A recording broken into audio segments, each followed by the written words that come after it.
Hello and thanks for stopping by. It's Chris with Inside the U. I'd like to recap Miami's National Signing Day as they were able to add 4 new players to the class to go with the 10 that they already had.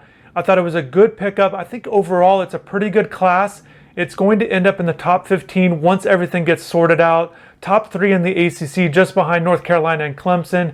And this was a class that added a number of top recruits ever since Mario Cristobal and his staff took over. And today was no different. So let's get into the 4 players that Miami picked up today. It's 4-star running back Trevante Citizen out of Louisiana. He visited Miami over the weekend.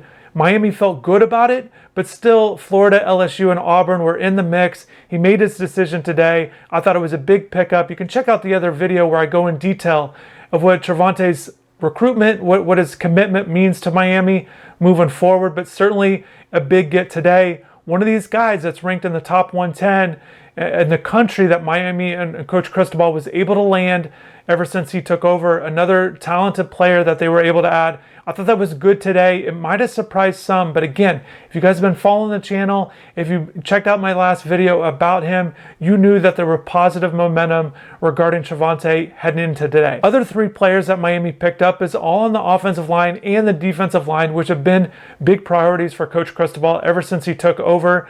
So to see that happen today, it's not a surprise. Now, these guys aren't necessarily big names, but they're guys Miami liked, in particular with Matthew Mccoy out of St. John's Creekside, and he picked Miami over Florida. And Miami, the previous staff was in on him, but if you know that area, you know that's a very UF heavy area. But Miami was able to get him on board. He's a guy that has good upside, plays basketball, and he is able to do some different things from an athletic standpoint. He's a 3-star prospect. Another 3-star prospect on the offensive line that Miami likes that they got is 6'6", 352-pounder, Erez Cooper out of Alabama.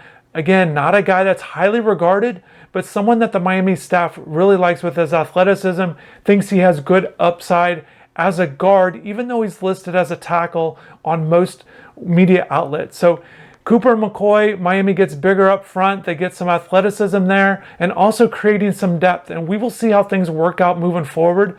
But there's no question that Mario Cristobal backed up what he was saying in terms of adding depth and talent to the offensive line and the defensive line. And I thought these guys were good additions. We will see how they pan out, how they develop moving forward. But certainly at that position, it's very important. You know, with Citizen in there, especially at running back, you need guys to block up front, and getting guys like Cooper McCoy, once again, we will see how they develop, but there's some things to work with there, and we'll just see how everything kind of pans out moving forward with them and their development. The 4th guy Miami was able to pick up was a defensive lineman locally, Ahmad Moten. He was a guy, a defensive lineman, kind of plays on that inside defensive line. He's a guy with good athleticism. Oklahoma was interested. There were other schools interested. Iowa State was another one. But he went ahead and picked Miami, decides to stay home, stay close to home in South Florida, being there in Broward County. So another good pickup, a depth guy. I think it's not the high-profile guys that they were getting in the fall, in the early signing period and adding Cyrus Moss or Nigel E. Kelly. But Moten's another guy with depth and some things that they can work with moving forward. So it is a small class, only 14 members of the class, but remember, Miami's still looking to add high school prospects to this class, notably 5-star offensive lineman Josh Connolly Jr. out of Washington, who's going to make his announcement next month. Also, Miami added 5 transfers to this class, and they are guys that Miami's very excited to have in terms of a variety of positions. Also, look for Miami to continue to look for transfers moving forward. Certainly after spring ball around the country, there'll be another wave of transfers looking for new spots. And I expect Miami to be involved there as well. So definitely pay attention to that. And speaking of spring ball, it is going to start next month. I can't believe it's already here. Spring game in mid-April. So it's just around the corner. So definitely stay locked in. So Miami was able to pick up 4 guys today, but there were certainly some targets that they did not get. Shamar Stewart, the 5-star defensive lineman, he picks Texas A&M. Christian Miller out of Georgia, stays home, goes to Georgia. And then also R. Mason Thomas, who is Ahmad Moten's teammate. He went ahead and picked Oklahoma. So those are 3 notable guys that did not pick Miami. But certainly that happens. It's hard to get everybody you want. I thought Miami did a good job with those guys, even though they didn't get them, because they got them on campus. They were in the mix at the end, and certainly it's a good sign for Mario Cristobal and his staff that they're able to kind of make an impact on the recruiting front, even though they jumped in late, even though they were kind of fighting an uphill battle with some of these guys. But certainly moving forward, 2023 class, as the coaching staff gets finalized and as they get identified, and then essentially that they're on the same timetable as the other coaches around the country, I think it's going to bode well for Miami. And again, also, once identities are actually established, I think one of the things that's hard with coaching and new coaching is, even though Mario Cristobal has had success as a head coach at the Power 5 conference level, winning conference titles, it's new here, and people want to see what his identity will be at Miami.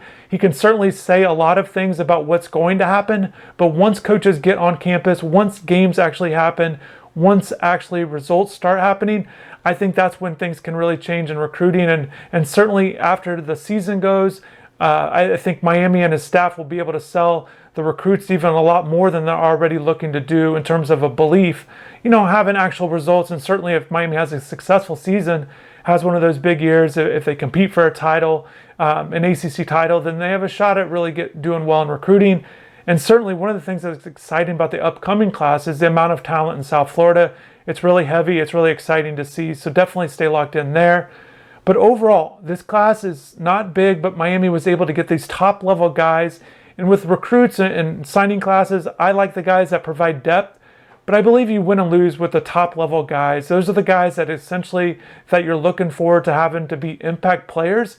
And I thought Miami did a good job of that. They were able to add about 5 guys that are considered top recruits, with Jaleel Skinner, touched on Cyrus Moss earlier, Nigel Kelly, Trevante Citizen. These are guys that are top level recruits that a lot of schools wanted, and Miami was able to get these guys in this recruiting class. Sometimes the transition class does not always go real well. Sometimes you're not able to get those caliber of players, but Miami was able to do that. And certainly what stands out to me is Miami. I do not believe Miami was going to get some of these guys if there was the same coaching staff in place. So I want to make sure of that. And certainly kind of circling back as I wrap this up, I do want to talk about Shamar Stewart a little bit. I know many people might be disappointed. Again, that was always one of those tough uphill battles. And as you saw in the video before, Miami felt like it was a 50-50 chance. They felt like he had a good visit over the weekend. But still, Texas A&M is doing really well in recruiting. If you look at their recruiting class, maybe it's number 1 in the country, but it's really impressive what they've been able to do. Miami will get a chance to see them on the field this season. Schedule just released. Miami will face them in the 3rd week of the year. So definitely that is going to be a game that Miami fans will have circled. It's going to be a big game. Texas A&M is going to have a good team. And it's an opportunity for Miami, Coach Cristobal, to really put their stamp nationally on what kind of program they are. And they certainly want to have one of those big games, not just because of Shamar, but because it's one of those high-profile games. So we'll see how that works out. So I just want to thank everybody for checking out the videos. Definitely more content coming from Coach Cristobal, reaction, interviews, all kinds of stuff. So definitely stay locked in, stay tuned. I want to thank everybody for watching. Hopefully you have a good day and take care.